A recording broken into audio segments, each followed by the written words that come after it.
The live TV, सच सबसे आगे। नमस्कार, आप देख रहे हैं द लाइव टीवी और मैं हूं आपके साथ मुनमुन रहमान। भारतीय जनता पार्टी की एक ही नीति है, जो डरता है उसे डराओ और जो बिकता है उसे खरीद लो। और इसी नीति के तहत भारतीय जनता पार्टी जो है वो महाराष्ट्र में भी अजीत पवार को अपने साथ ले आई है। लेकिन इसके बावजूद भी भारतीय जनता पार्टी की मुश्किलें कम होने का नाम नहीं ले रही। वहीं अजीत पवार को भी 24 घंटे के अंदर 3 बड़े झटके लग गए हैं। अजीत पवार जो अपने साथ जिन विधायकों को लाए थे, उनमें से 2 विधायक शरद पवार के खेमे में वापस जा चुके हैं। इससे पहले एक सांसद भी अजीत पवार का साथ छोड़कर वापस शरद पवार गुट में जो है वो जाकर के शामिल हो चुके हैं। और इसी बीच शरद पवार भी एक्शन में आ गए हैं। शरद पवार ने यहां पर अजीत पवार समेत बागी विधायकों को पार्टी से बर्खास्त कर दिया है और इसी के साथ उन्हें अयोग्य भी ठहरा दिया है। और यहीं पर अजीत पवार जो है उनकी मुश्किलें थमने का नाम नहीं ले रही। अजीत पवार एनसीपी से विद्रोह करके भाजपा और शिंदे खेमे में शामिल तो हो गए, लेकिन उसके बावजूद भी उनकी सारी की सारी चालें जो हैं वो धाराशाही हो गई और 24 घंटे के अंदर ही उनको 3 बड़े झटके लग गए, जिसमें एक सांसद जो उनके साथ विद्रोह करके आए थे और 2 विधायक वो भी शरद पवार के खेमे में वापस जा चुके हैं। तो आप देख रहे हैं कि महाराष्ट्र में सियासी उठापटक के बीच एक से एक बड़ी खबरें जो है वो सामने आ रही हैं। अब ये कहा जा रहा है कि अजीत पवार ने जो चाल चली है वो उन्हीं पर भारी पड़ सकती है और यहाँ पर बीजेपी जो है उसको भी फजीहत का सामना करना पड़ सकता है। न्यूज़ 24 का ट्वीट आप अपनी स्क्रीन पर देख रहे हैं। इस ट्वीट में लिखा है कि भाजपा शिंदे गुट के साथ शामिल होने के बाद अजीत पवार को लगे 2 झटके। पहले दिन सांसद तो दूसरे दिन 2 विधायक वापस एनसीपी में लौटे। आपने देखा कि अजीत पवार जो हैं अपने साथ 8 विधायकों को जो है 8 विधायकों के साथ उन्होंने पार्टी से विद्रोह किया और जा करके वो भाजपा और शिंदे गुट में शामिल हो गए, महाराष्ट्र के डिप्टी सीएम बन गए। और इसी के साथ जिन विधायकों को वो अपने साथ विद्रोह करके लाए थे, उन विधायकों को भी मंत्री पद की शपथ दिला दी। लेकिन शरद पवार के एक्शन मोड में आते ही तमाम विधायक जो हैं वो अब एक-एक करके अपनी पार्टी में वापस जा रहे हैं और अजीत पवार जो है यहां पर अकेले पड़ रहे हैं। तो शरद पवार ने अजीत पवार को यहां पर भयंकर टेंशन दे दी है, क्योंकि अजीत पवार के साथ जो विधायक विद्रोह करके गए थे वो वापस एक-एक करके शरद पवार के पास आ रहे हैं। और अगर ऐसा होता है, अगर सारे विधायक वापस आ जाते हैं शरद पवार के खेमे में, तो यहां पर अजीत पवार की जो है वो जमकर फजीहत होने वाली है। वहीं बीजेपी जो समझ रही थी कि अजीत पवार को अपने पाले में लाकर के बड़ा तीर मार दिया है, यहां पर बीजेपी की मुश्किलें जो हैं वो भी कम होने का नाम नहीं ले रही हैं। आपको बता दें कि दोनों विधायक जो शरद पवार के खेमे में वापस आए हैं उनके नाम है मरकंद पाटिल और बाला साहेब पाटिल। ये दोनों विधायक अजीत पवार का साथ छोड़ करके शरद पवार के पास वापस आ चुके हैं। इसी के साथ आपको बता दें कि शरद पवार ने एक्शन लेते हुए पार्टी विरोधी गतिविधियों के लिए सुनील तटकरे और प्रफुल्ल पटेल की सदस्यता रद्द कर दी थी। वहीं शरद पवार ने एनसीपी से बगावत करने वालों को लेकर भी एक्शन मोड में आई और यहां पर एनसीपी ने एक्शन लेते हुए अजीत पवार समेत 9 विधायकों को पार्टी से बर्खास्त कर दिया। यहाँ पर आप देख सकते हैं कि पूरी की पूरी चाल जो है वो उल्टी पड़ गई भाजपा और अजीत पवार पर। अजीत पवार जो कह रहे थे कि 40 विधायकों का समर्थन मेरे पास है, अब एक-एक करके जो विधायक उनके साथ बागी होकर के आए थे वो विधायक वापस अपने खेमे में लौट रहे हैं। पहले दिन एक सांसद जो है शरद पवार के खेमे में वापस जा चुके हैं और दूसरे दिन 2 विधायक जो है शरद पवार के खेमे में वापस जा चुके हैं। तो यहाँ पर अजीत पवार को 24 घंटे के अंदर 3 बड़े झटके लग गए और अजीत पवार को शरद पवार ने एक बड़ी भयंकर टेंशन में डाल दिया है। आगे खबर देखिए, खबर में लिखा है, हिंदुस्तान लाइव की एक खबर है जिसमें लिखा है कि अजीत पवार को 2 दिन में डबल झटका। पहले दिन तो सांसद और दूसरे दिन 2 विधायक शरद पवार के खेमे में वापस लौटे।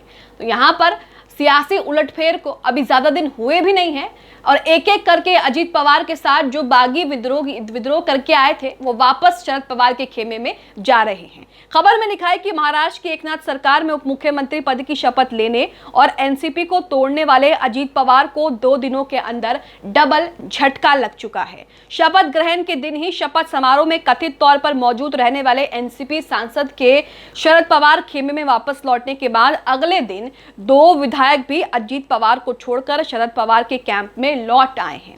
इन विधायकों में सतारा एमएलए मरकंद पाटिल और उत्तरी कराड़ विधायक बाला साहेब पाटिल हैं। जूनियर पवार के खेमे में एनसीपी के 40 विधायक होने का दावा किया गया था, लेकिन एक एक करके जो विधायक उनके साथ विद्रोह, जिन विधायकों ने उनके साथ विद्रोह किया था एनसीपी से, वो एक एक करके वापस आ रहे हैं। पहले दिन एक सांसद आए और अब दूसरे दिन 2 विधायक शरद पवार के खेमे में वापस जा चुके हैं। वहीं शरद पवार का ट्वीट भी आपको दिखाते हैं, जिसमें शरद पवार ने प्रफुल्ल पटेल और सुनील तटकरे को पार्टी से बर्खास्त करने को लेकर ट्वीट किया है। आप अपनी स्क्रीन पर ट्वीट देख सकते हैं, जिसमें उन्होंने लिखा है, मैं राष्ट्रवादी कांग्रेस पार्टी के राष्ट्रीय अध्यक्ष के रूप में पार्टी विरोधी गतिविधियों के लिए सुनील तटकरे और श्री प्रफुल्ल पटेल के नाम एनसीपी पार्टी के सदस्यों के रजिस्टर से हटाने का आदेश देता हूं। और उनके एक्शन में आते ही जो बागी विधायक एनसीपी छोड़ करके शिंदे गुट और बीजेपी में शामिल हुए थे, वो एक एक करके जो है वापस आ रहे हैं।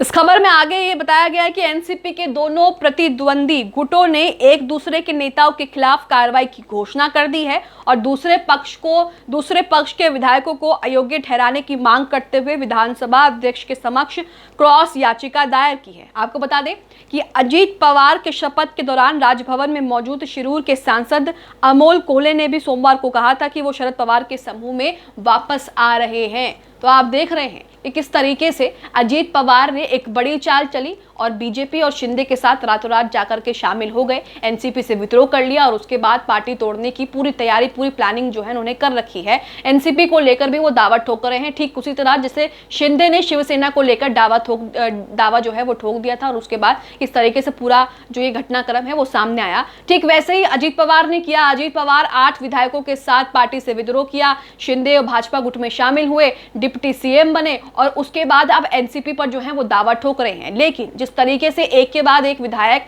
उनका पाला छोड़ करके शरद पवार के खेमे में वापस जा रहे हैं, उससे तो यही लग रहा है कि अजीत पवार और बीजेपी दोनों ही भयंकर मुश्किल में पड़ने वाले हैं।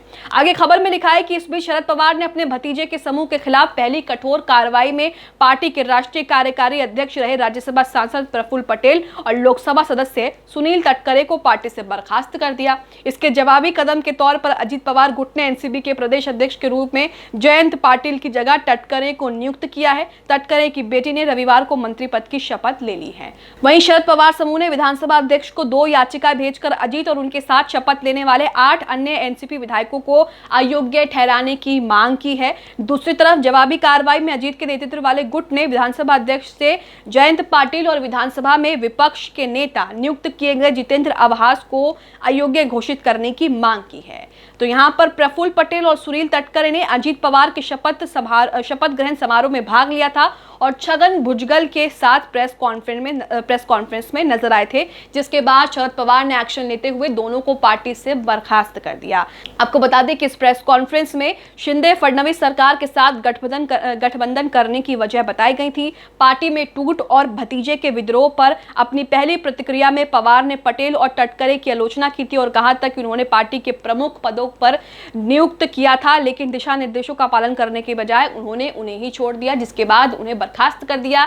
इस एक्शन के बाद ही तमाम विधायक एक एक करके जो है वो अजीत पवार का खेमा छोड़ करके यहाँ पर शरद पवार के खेमे में वापस लौट रहे हैं। तो आप देख रहे हैं कि महाराष्ट्र में ये सियासी उठापटक जो है वो लगातार चल रही है, सियासी खींचतान भी चल रही है और इसी बीच अजीत पवार को यहाँ पर 24 घंटे में बड़े झटके लग चुके हैं, जिसमें 2 विधायक आज भी उनका पाला छोड़ करके शरद पवार के खेमे में वापस जा चुके हैं। आप इस पूरे घटनाक्रम, इस पूरे सियासी उठापटक को लेकर क्या सोचते हैं, हमें कमेंट बॉक्स में अपनी प्रतिक्रिया जरूर दें। द लाइव टीवी, सच सबसे आगे।